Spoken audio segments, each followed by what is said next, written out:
akwai wani babban malami a Najeriya, Khalifa Sheikh Khalifa Malam Sani Zaria, wanda ya yi wata magana na raddi gare ni a wani lokaci can baya.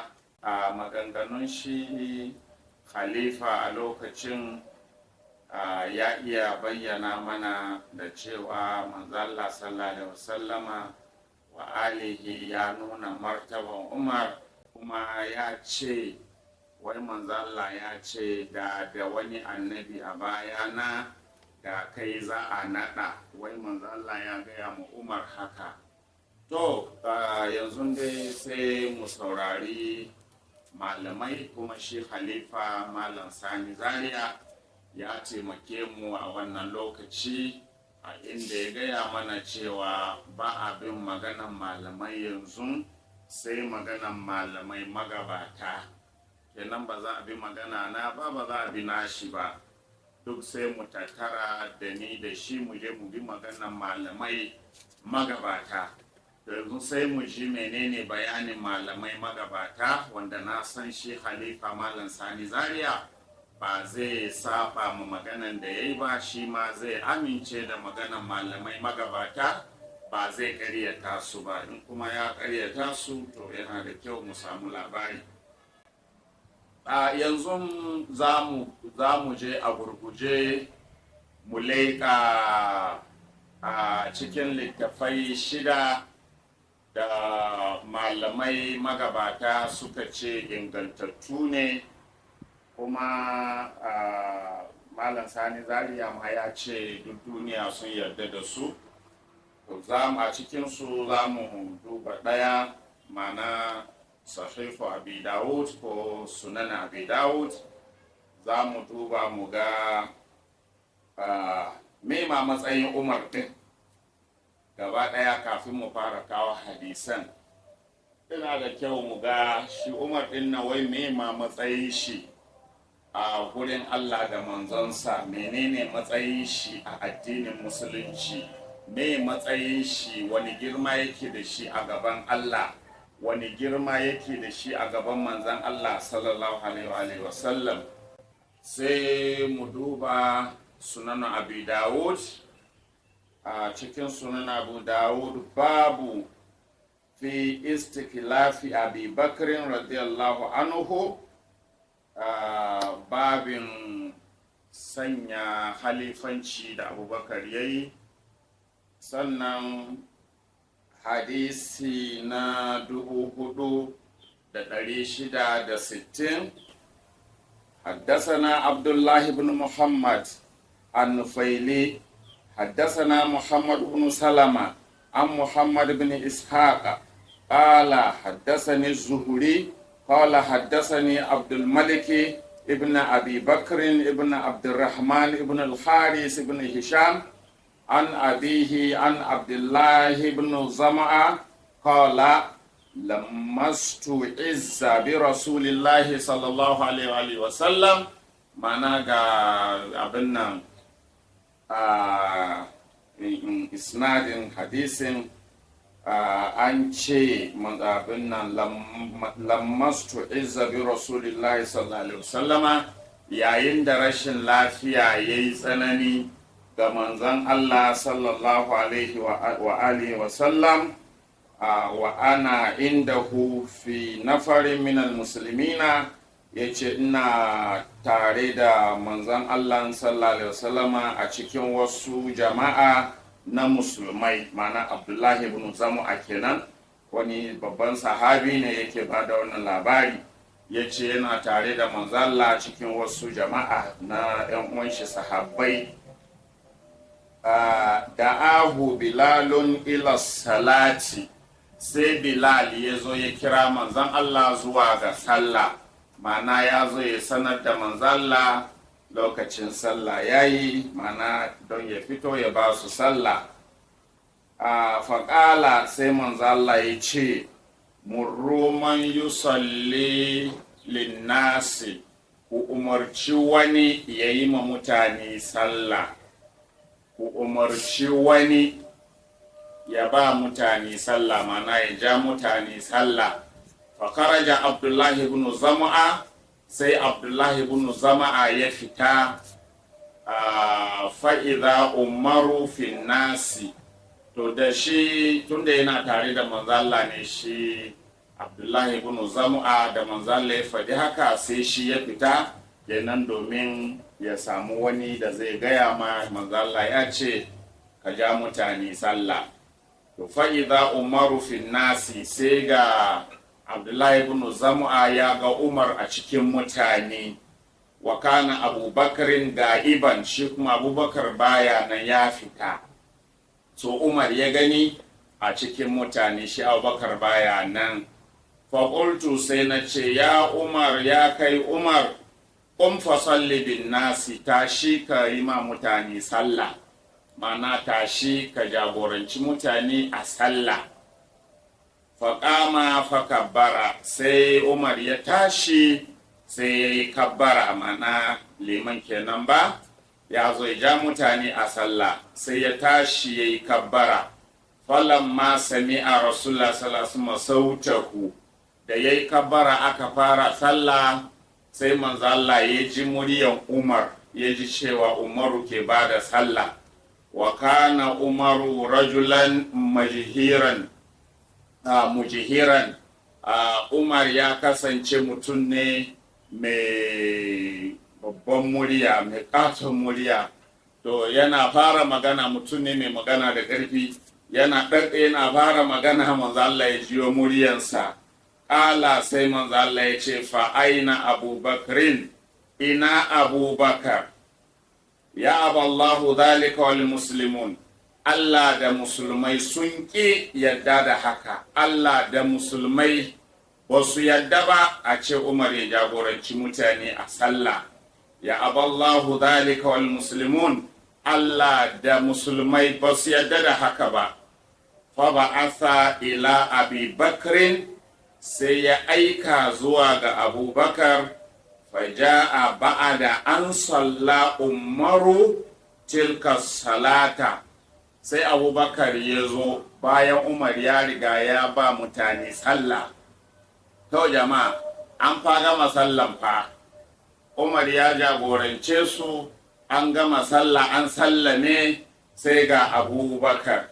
Amma sai manzon Allah ya ƙi yarda da jagorancin sallah da Umar ya yin nan. Bayan an gama sallah, yana da kyau a rike wannan. Bayan an gama sallah, shine ba'ada an salla Umaru tilka salata, bayan Umar ya riga ya sallaci wannan sallah, fasalla bin nasi, sai Abubakar ya sake sabon sallah da mutane. Mana aka rusa na Umar din, Abubakar ya sake ya jera mutane sahu, ya sallaye musu, ya jagorance su a sallah. Kuma Umar ya riga ya jagorance su a sallah har an sallame. Amma manzo Allah ya ce Allah bai yadda da wannan sallan ba. Allah bai yadda da limancin Umar ba. Musulmai ma ba su yadda da limancin Umar ba, in ji annabi. Mana da shi da Allah da manzansa ba su yadda da limancin Umar ba. Yanzu jama'a an fariga an yi sallan, amma manzo Allah ya sa aka sake sallan. Kenan duk wanda ya bi Umar sallah sai ya sake. In ba za mu ƙaryata annabi ba, in kuma an ce tun da Umar ya shafa bari a ƙaryata annabi bai yi daidai ba, to wannan naku. Amma tun da ni ban iya ƙaryata manzo Allah, a wannan hukuncin da annabi ya yi, duk wanda Umar ya jagorance shi a sallah dole ya sake sallah, babu wannan sallah. In kuna da wata fahimta ku faɗa mu shi. Ya jagoranci mutane a sallah, annabi ya ce Allah bai yarda ba, sai an sake sallan. Ya ce Abubakar ya wuce jagoranci mutane. Dama ba a gama sallan ba ne, amma riga an gama sallah fa, an sallame. Amma duk da haka Allah da manzonsa sun ce sai an sake wannan sallah. kuma sai da aka sake wannan sallah, kenan limancin Umar bai inganta ba.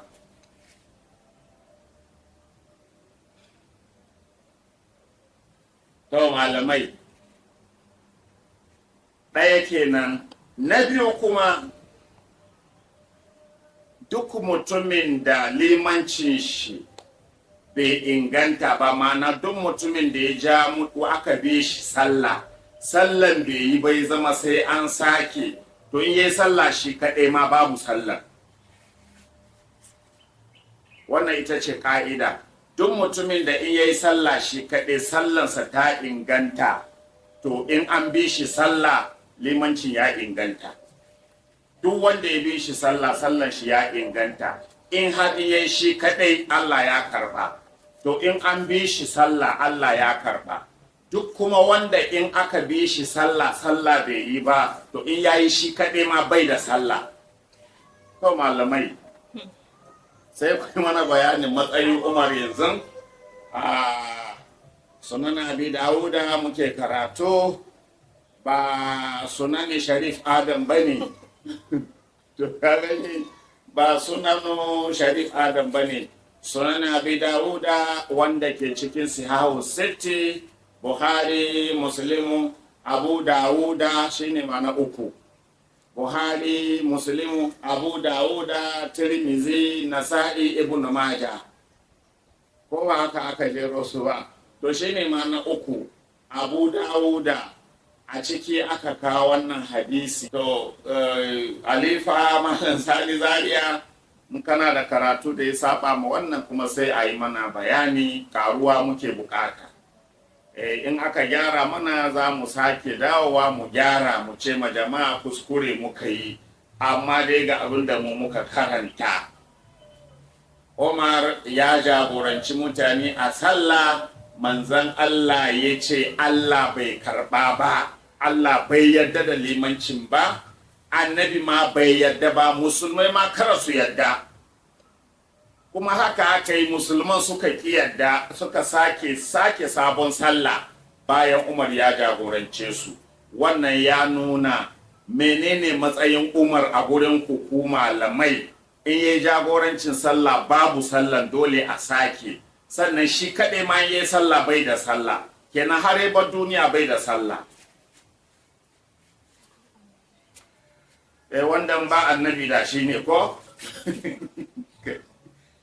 To, ku dai mini adalci ne, ba ni na faɗa ba. In kuna da rigima ga shi ku yi da sahabin nan Abdullahi ibn Zam'a.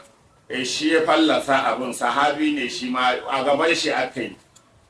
To, in kuma wanda ya ruwaito ne ku yi rigima da Abu Dawuda, a littafin shi muke karatun. Umar bai da sallah, in yayi limancin sallah in ka bi shi sallah sai ka sake. Har tashin kiyama da yau Umar zai fito duniya ya jagorance ka sallah, in baka sake ba Allah na bin ka bashin sallan. Saboda annabi bai gyara hukuncin ba har ya tafi, domin yana jinyan da ya bar duniya ya yi wannan hukunci. Umar ya yi jagorancin sallah, annabi ce sai an sake sallar don Allah bai yadda ba. Kuma sai da aka sake sallar. Ta malamai, aiki ya rage na kufa, yaya za ku faɗi, me za ku gaya mana akan Umaru? Wannan ke wannan kenan ko? To sai bayan manzan Allah ya haramta sallah a bayan Umar, wanda ya nuna rashin sallan Umar gaba ɗaya shi kansa. Da ya yi sallah da kar ya yi duk ɗaya ne, ba a karɓa ba, sallarsa ba ta yi ba. Amma kuma ku dubi matsayin da ake bashi. Da wayannan hadisan ne za mu leƙa yanzu na matsayin da malamai suka yi ƙoƙari aka babba Umar, wai don fa a ceto shi ne daga wannan bala'in da ya samu rayuwar shi na bai da matsayin da ma zai ma mutane limanci. Limamin anguwanku ya fi Umar. Liman da kuka nada a anguwanku wallahi ya fi Umar. Saboda ai kai kana sallah a bayan limamin anguwanku, in kuma kai sallah bayan Umar ba ka da sallah. To malamai ba dai magana na bane ko? To yanzu wani malami ko wani jahili cikin rashin wanda ya sha rashin adalci ya ƙoshi sai ya shari'u Adam ya ce kaza. To don ƙara tuna maka dai ba ni bane na faɗa ka, manzalla ne ya haramta bin Umar sallah. Abdullahi ibn Zamu'a shi ba da labarin, sahabi ne shi ma, a gaban shi aka yi, wanda ya ruwaito karatun kuma na karanta shine Abu Dawuda, ɗaya daga cikin Sihahu Sitti. Wai don ka san waɗanda ya kamata ka yi rigima da su don ne ka kyale ni. Yau inda ra'ayina ne kawai na ce ina ganin Umar ɗin nan in an bi shi sallah fa sai an sake, to kaga kana da rigima da ni in kaga dama. Amma yanzu ba ka da magana da ni, ga waɗanda za ka yi magana da su. Manzo Allah ya haramta limancin Umar. Abdullahi ibn Zamu'a shi ya faɗa, sahabi ne, da shi aka yi sallar. Sannan kuma Abu Dawuda shi ya rawaito hadisin. To shi kenan.